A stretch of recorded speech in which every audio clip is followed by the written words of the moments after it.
Now, I know two of these people quite closely, having worked with them in a CEO-board relationship before and currently. So this is kind of like the CEO's worst performance appraisal nightmare. However, it's also, like every good board CEO interaction, an opportunity to learn from experienced and savvy leaders. In its resource, this is it being the Australian Institute of Company Directors, it's called The Roles and Responsibilities of Not-for-Profit Boards. And they suggest that board members should expect to become heavily involved in fundraising. And the helpful resource ourcommunity.com.au also lists fundraising as one of the 4 basic tasks of a not-for-profit board member.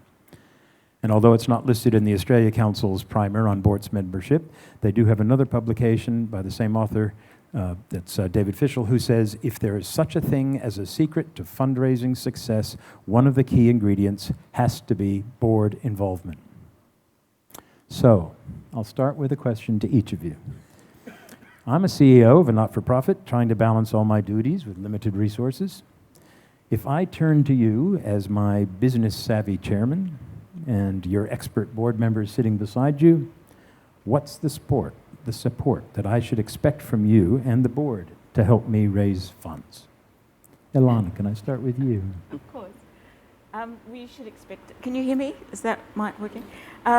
We can expect a lot of support for any board of which I'm chairman. I am a believer, I'll state my claim up front, I am a believer in the phrase which I hate of give or get off.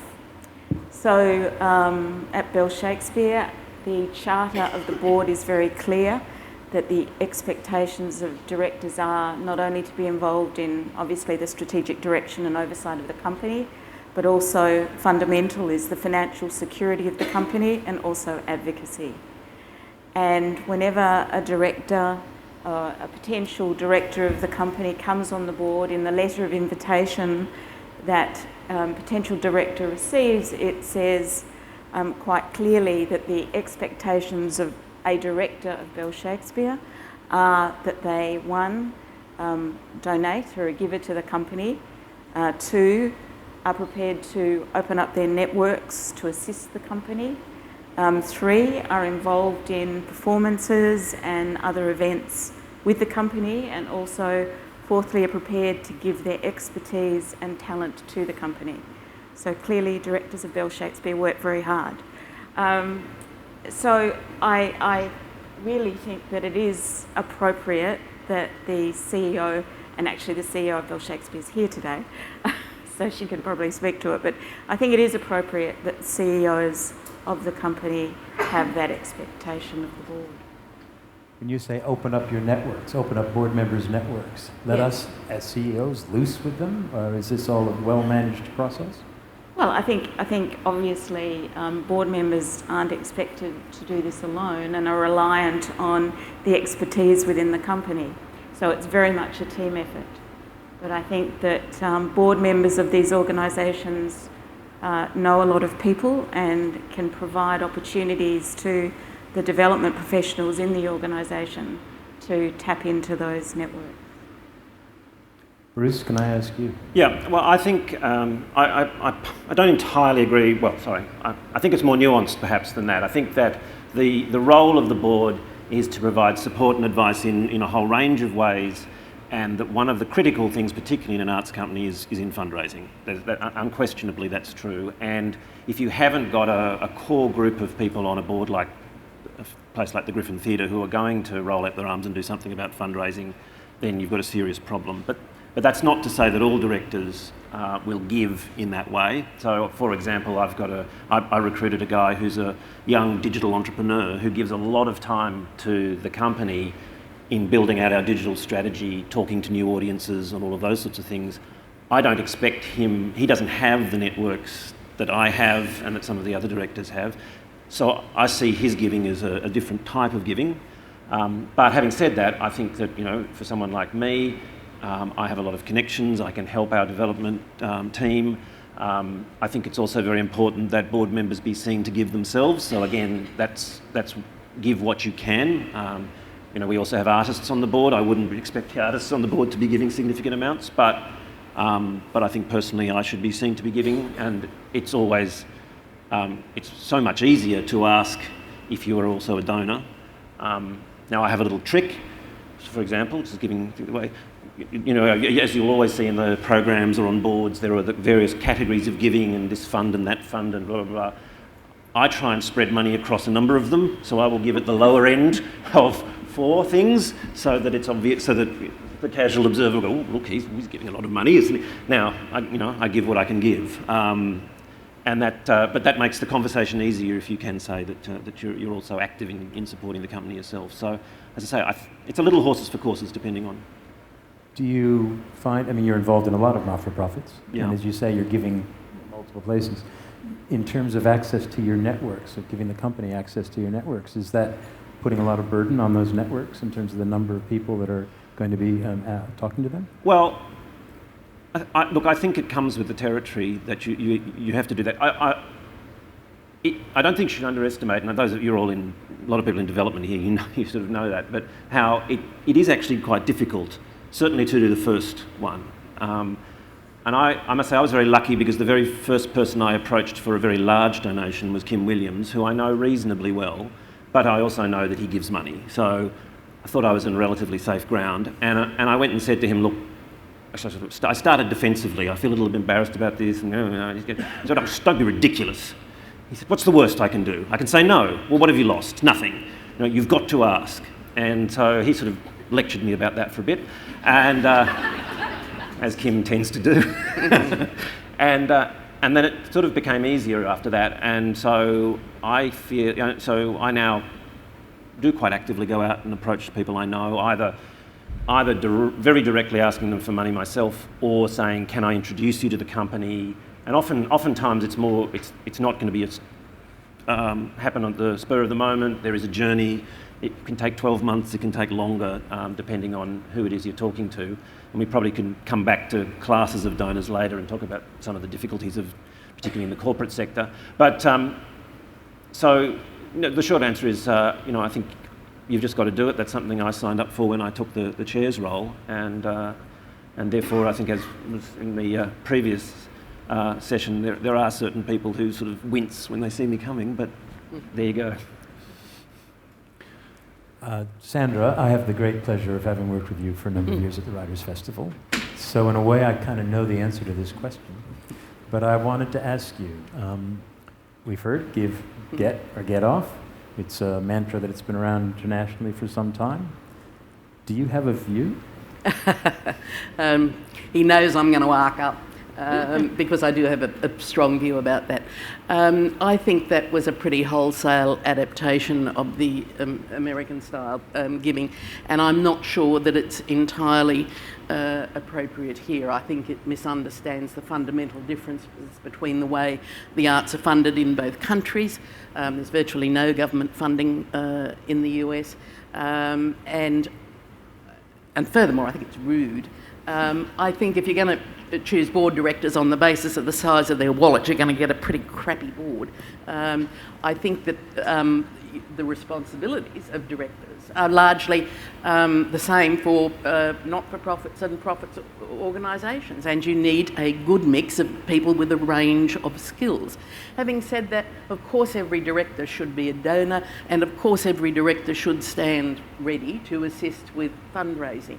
But fundraising is a job for professionals, and well-intentioned directors crashing around in areas where they know very little can do a lot of harm to fundraising efforts, particularly with big corporates. If you go trying to chat up the chairman's wife and that they've got a development team themselves who's assessing all these operations, they will put you back in your box very quickly. So I think the whole topic is a lot more nuanced than we give it credit for. And yes, I want people who have got fundraising skills, but I'm also looking for people with a whole bunch of a broad range of skills in exactly the same way as I would on a corporate board. Julian, you have experience both in dance and in visual arts. Does that lead to a different approach in how you might answer my request as CEO for advice on and support on fundraising? Ben, I don't think it does. almost 4 years ago now, Ilana and I were part of another panel just after we'd come back from a trip to New York to meet a number of the major, at that stage, New York-based arts companies. And I took back with me a lot of learning, but one of the key things I can still recall is a meeting with the New York Philharmonic. And the two things really that came through. The first was a comment from the chair that the role of a board member is to help a company survive and thrive. And I think that absolutely the answer in a way to Sandra's criticism and to some of Bruce's concerns is that it's actually a mistake to talk about the American model, and I'm sure Emma can correct me on this, but the American model or the New York model isn't give or get off. Firstly, it's give, get, but it's never articulated like that. It comes, when I went to, and some of you heard me say this before, when I went to New York, I really expected to find a lot of very rich people who were not really particularly engaged with the companies that they were on the board of. Well, I certainly met some very rich people, but in fact they were absolutely as passionate as anybody is here about their institution. And I think that the key, Ben, is not whether it's visual arts, medical charities, or performing arts. It's actually about building and sustaining from the top a level of passion and enthusiasm. It's about building, as somebody described, a sense of family, so that you're not actually asking strangers to support what you're doing. You're actually asking people who really care very much about what the organisation is doing and who are delighted to support it. So I think that inevitably, if you are fundraising for a festival, you have a different window of opportunity, you have some different things to offer the supporters of the festival, perhaps, than at Bell Shakespeare or Sydney Dance or the Griffin. But the principle behind it, I think, is the same, that again, as some of you know, I was involved in a more recent trip to New York last year with Emma, and every single company we met, I went out of the way to ask the people there what proportion of their total giving came directly or indirectly from the board. And from the very largest, which was the Metropolitan Opera, down to the Lincoln Jazz Centre, which was a very small organisation, at least 30 or 40% of the total philanthropic funding was actioned and occasioned by the board. You mentioned the difference between a festival and perhaps an ongoing company. I think that's an interesting differentiation that I'd ask Sandra to speak about as well. And maybe if we can start it with this point.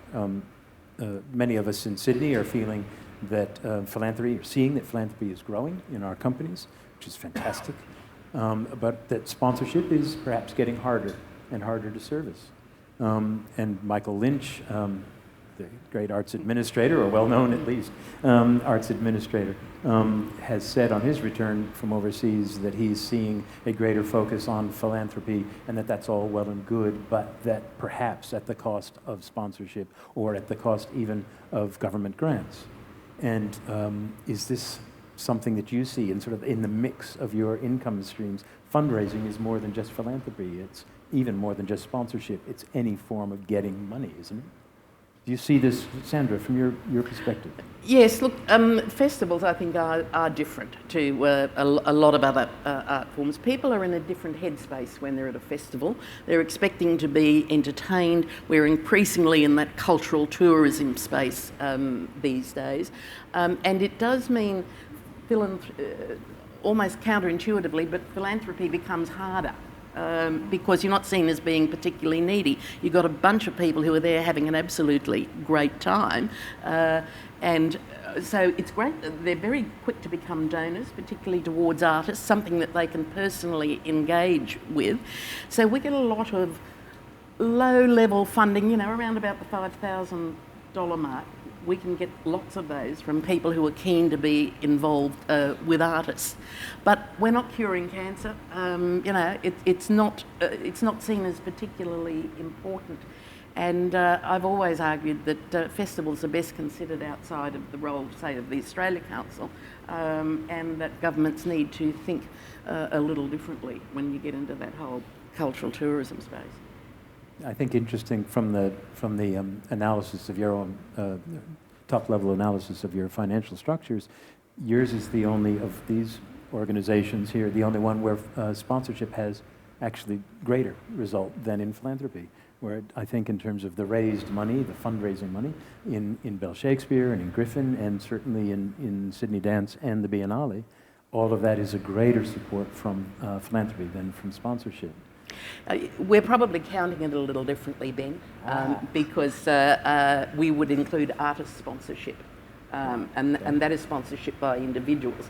Now, that's not strictly speaking philanthropy, but it is giving by private individuals. So it's probably a difference in nomenclature as much as anything. So thank you. Sorry, Julian. Ben, I was going to say that I don't know if it's true across the board, but certainly a couple of the companies that we met on this trip to New York last year actually now treat corporate income as what they call earned income rather than unearned income. So I think for many companies, for Sydney Dance, I know, and I suspect it's true for the others, that the amount of the amount of effort you have to put into servicing the level of corporate requirement now, it's line ball as to whether in fact it's a net positive inflow. So I think that, and I quite frankly, picking up with the comment the earlier panel made, in terms of corporate governance at the institutional listed company end, I don't see that changing. I don't think there's going to suddenly in the next 10 years be a reversion to the good corporate citizen mould. I think it gets more and more difficult for corporate directors. And I think, unfortunately, we're going to have to target those directors, their associates, their friends, in a personal sense, will probably be a more productive strategy than trying to get more money from the corporate sector. So just a couple of comments I'd make. The first is, in relation to boards generally, I think it's important to focus on financial security rather than fundraising specifically, which encompasses all of these things we're discussing. And the board accountability is around financial security of the organisation. And that is a much more strategic way of thinking about it. That would be the first. The second is that corporate sponsorship, there's no question, is a lot tougher for all the reasons we've heard. And the servicing costs attached to it are very high. There's now a significant issue around, shareholder value. And so I think we're all, I'd be interested in general comments, but I think we're all finding it an extremely tough sector. And the US is interesting because there is not a significant amount of tapping into corporate sponsorship. And in fact, one of the interesting initiatives that came out of the US trip we did was that a number of corporates in the US are actually including in senior executives' packages an amount of money which that senior executive can use to give to not-for-profit organisations. And I think that, I don't know if we can encourage that here, but that would be a great substitute for having to actually service corporate sponsorship. Thank you. The other part of Michael Lynch's comment was about the potential for government grants to decrease, or the need for governments to pull out, I guess, or to not feel so much pressure to support because of increases in philanthropy or hopefully increases in sponsorship. And with some of the federal budget changes, there will be organizations that are going to be struggling in terms of grants coming up. Is that putting an extra pressure, for example, on Griffin for you, Britt? Oh, undoubtedly.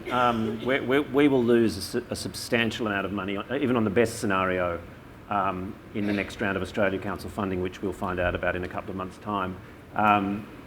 And so we will then go and apply through the Catalyst scheme, and that's all well and good, but you have to have a project to apply for, so sometimes you're actually creating activity that you might not otherwise particularly see as core to your business in order to generate essentially a one-off piece of funding. So that, as a board, you sit back and go, well, actually, is that actually a wise thing to be doing in any event? So maybe we don't.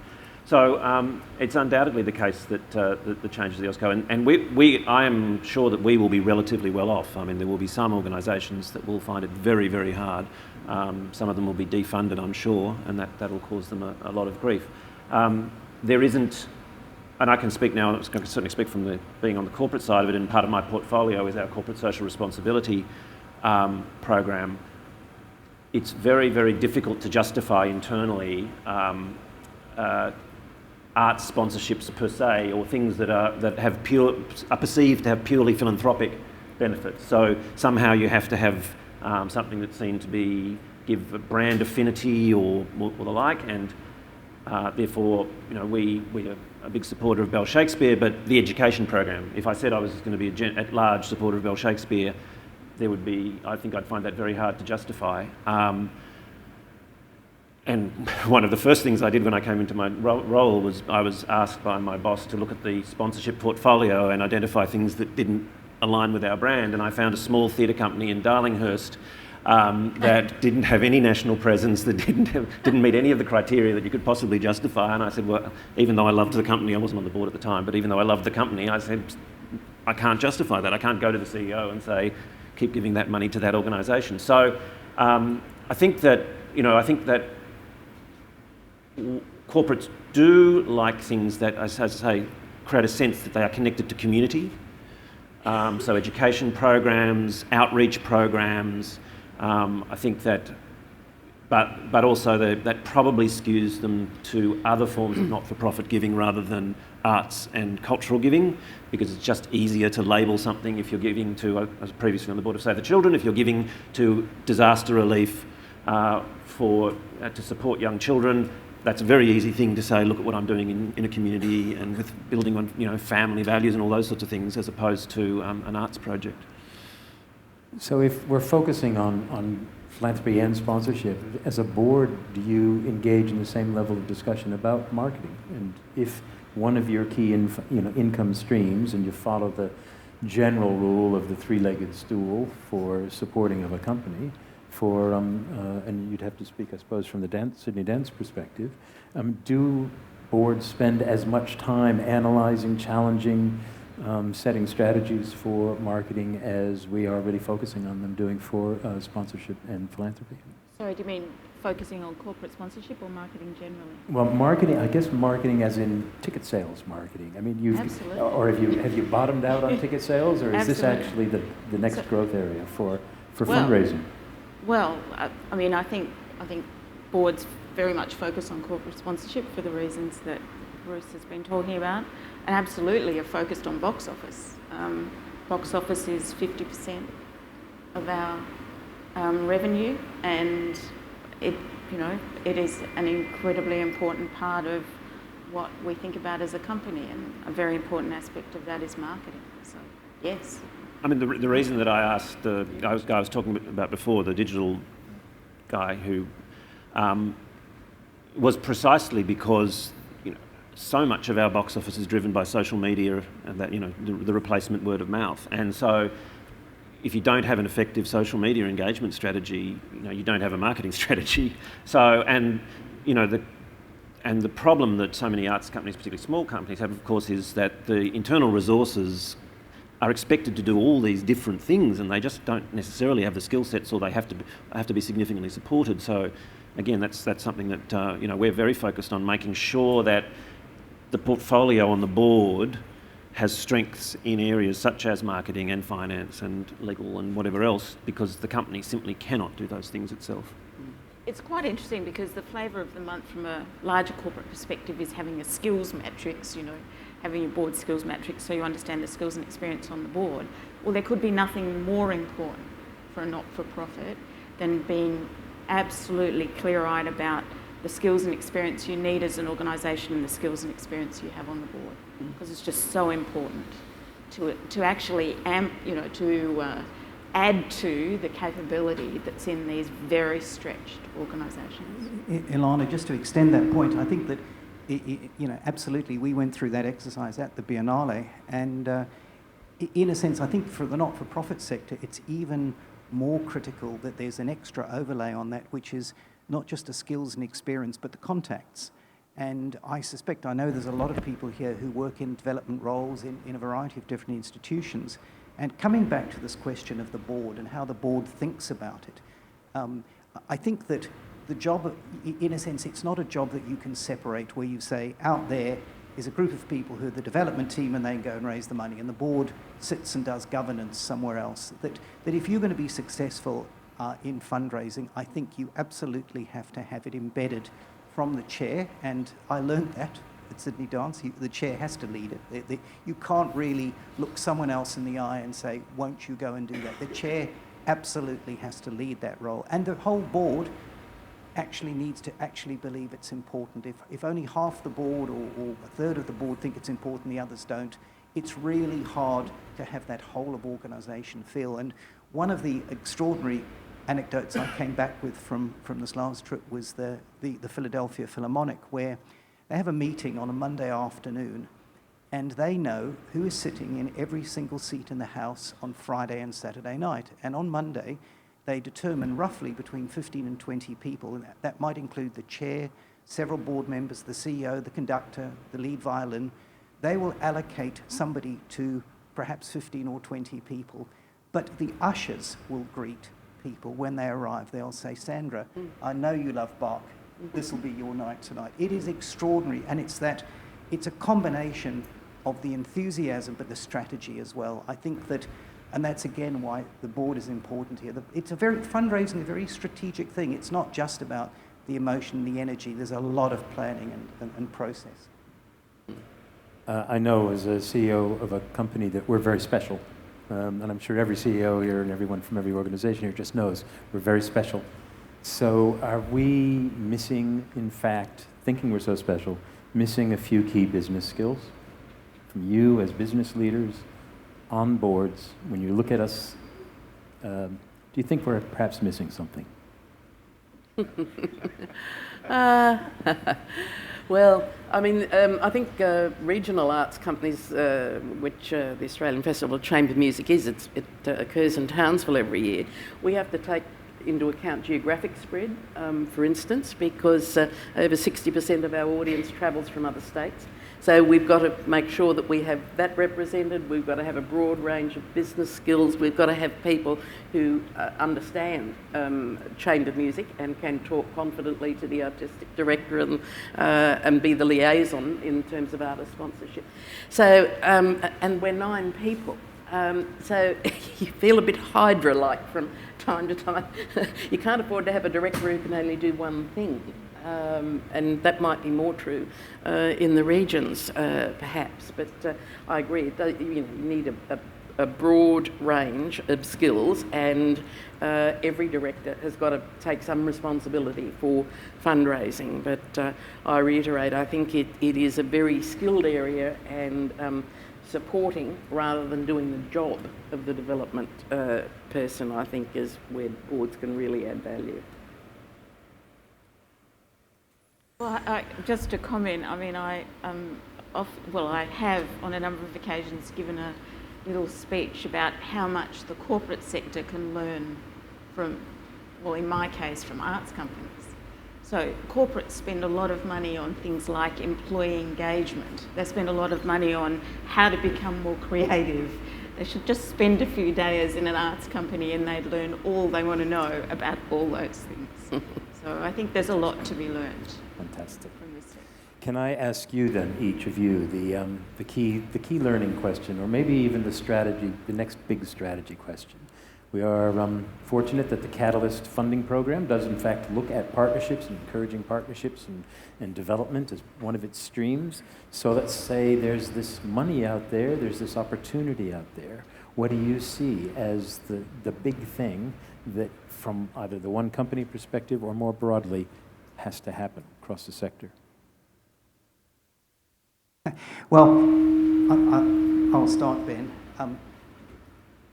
The focus of a lot of companies at the moment, including Bell Shakespeare, but we have several in Sydney, is shifting towards capital campaigns and long-term fundraising. And I think that it's a new and crucial phase in philanthropy. And I think having a long-term narrative, having a vision that goes beyond the next show, the next year's programming, that really articulates why this organisation has a long-term vision and purpose is crucial. And I'd like to throw in my personal pick for low-hanging fruit. And I came back from New York just inspired about the idea of doing far more with what we currently, I think, call bequests, and they call planned giving.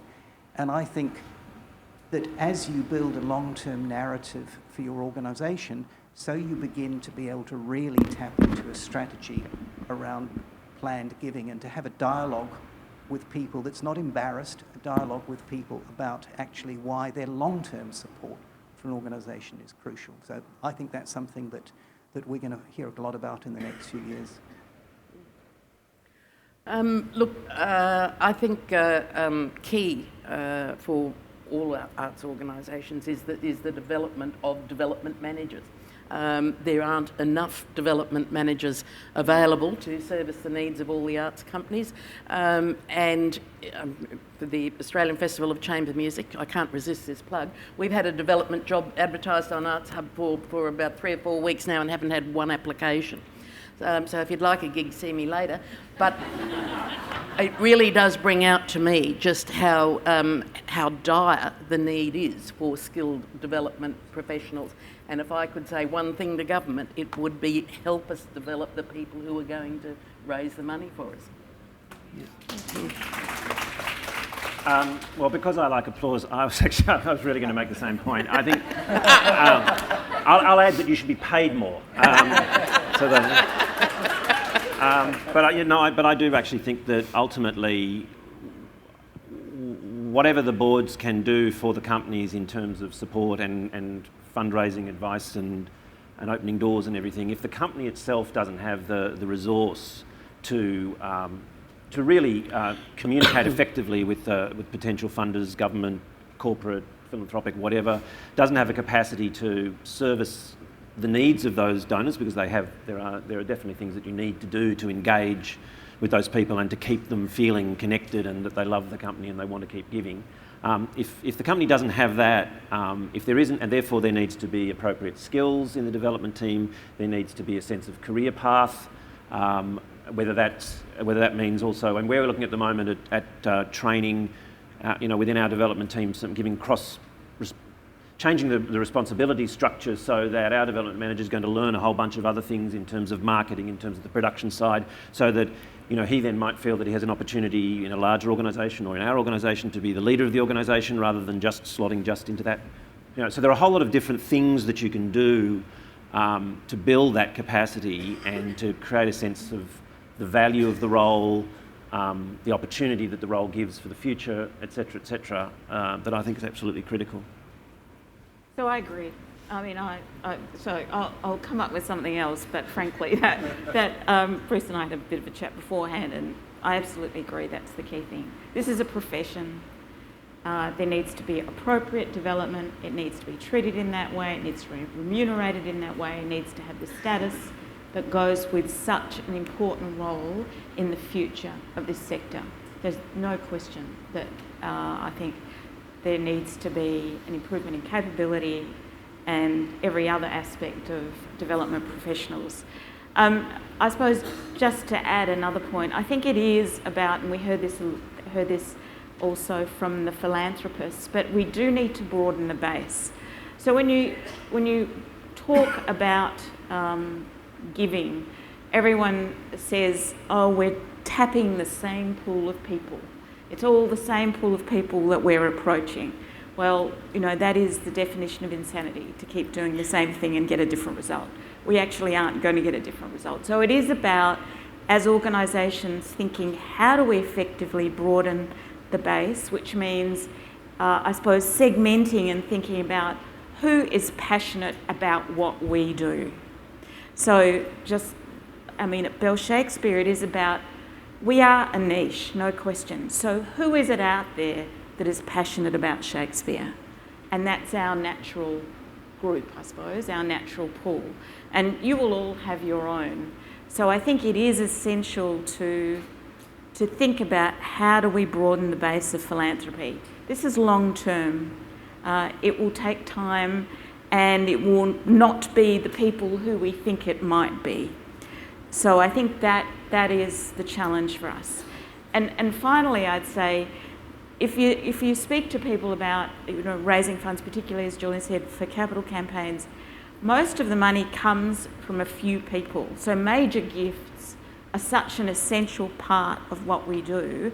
And the question is, do we, as a group of development professionals, have the appropriate skills around raising major gifts, because I think, again, that's a subset of expertise that we all definitely require in our organisation.